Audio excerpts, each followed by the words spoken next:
আসসালামু আলাইকুম, আশা করি আপনারা সবাই ভালো আছেন। আজকে আমি একটা বশীকরণ বিদ্যা দিতেছি, কুফরি বশীকরণ বিদ্যা। এগুলো বিদ্যা হচ্ছে ডিয়ারিং বিদ্যা।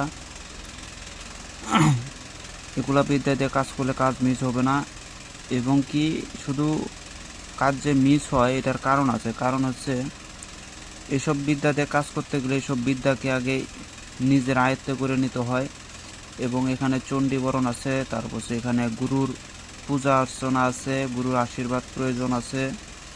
এগুলো যারা নিতে পারছে তারাই ওসব বিদ্যা দিয়ে কাজ করবে। এবং যদি কোনো পুতুলের মাধ্যমে কাজ করেন অবশ্যই তাহলে এসব বিদ্যা এসব বিদ্যা দিয়ে কাজ করতে গেলে পুতুলে প্রাণ প্রতিষ্ঠা ছাড়া কাজ হবে না। অনেকেই পুতুলে প্রাণ প্রতিষ্ঠা করতে পারে না, বা প্রাণ প্রতিষ্ঠা সাধারণ কোনো মন্ত্র দিয়ে হয়তো প্রাণ প্রতিষ্ঠা করে কাজ করে, যার কারণে কাজ হয় না। আসলে প্রাণ প্রতিষ্ঠা সম্পর্কে জ্ঞান থাকতে হবে, নয়তো কিন্তু সম্ভব না।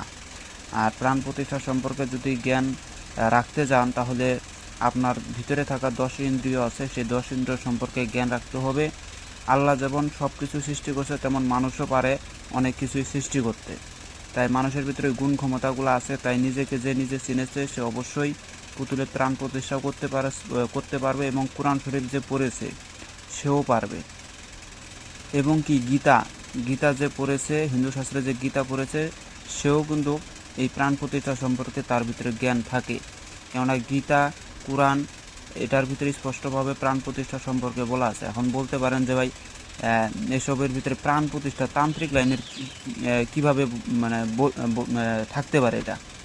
আসলে ভাই না, এখানে এই কোরআন, গীতা এদের ভিতরে ইঙ্গিত সহকারে অন্য নিয়ম অনুযায়ী প্রাণ প্রতিষ্ঠার কথা বলা হয়েছে, কিন্তু দুর্ভাগ্যবশত জ্ঞানীরা বুঝতে পারবে, অজ্ঞানীরা ওইটা পড়লেও বুঝতে পারবে না।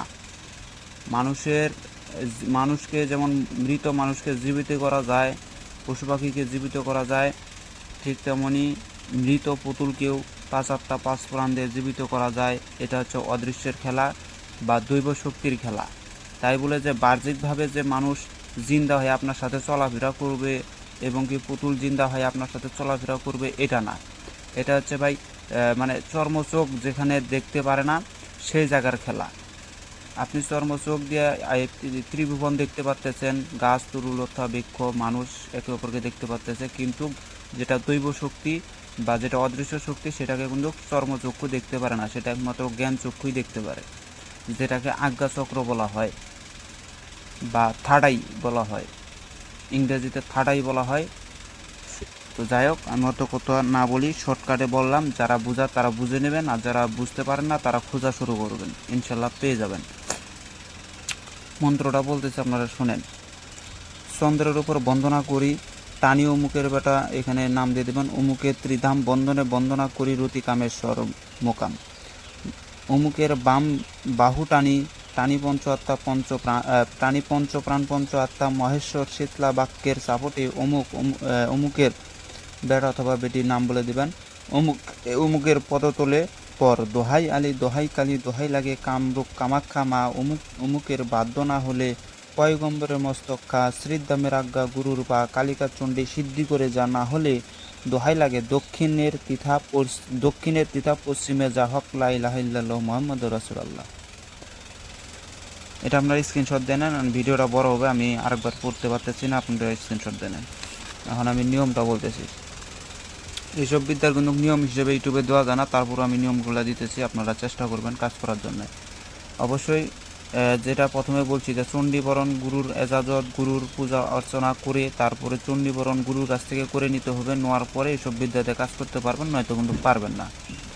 তো এটা হচ্ছে চণ্ডীকালীর মাথার কেশ আনিয়া এই মন্ত্র 21 বার পড়িয়া 21টি গিরু দিবেন, তারপরে কাঙ্ক্ষিত ব্যক্তির বাড়ির চালে ফেলে দিবেন। 3 দিনের মধ্যে কাঙ্ক্ষিত ব্যক্তি চলে আসবে। চণ্ডীকালীর চুল লাগবে, অর্থাৎ কেশ লাগবে। চণ্ডীকালীর যে মন্দির আছে সেখান থেকে কেশটা সংরক্ষণ করে নিয়ে আপনারা কাজ করতে পারেন।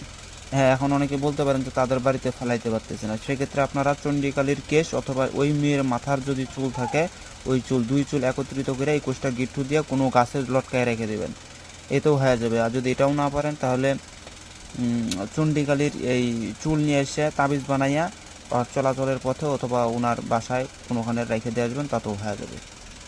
তো ভিডিওটা যদি ভালো লাগে অবশ্যই লাইক কমেন্ট শেয়ার করে পাশে থাকবেন। ধন্যবাদ।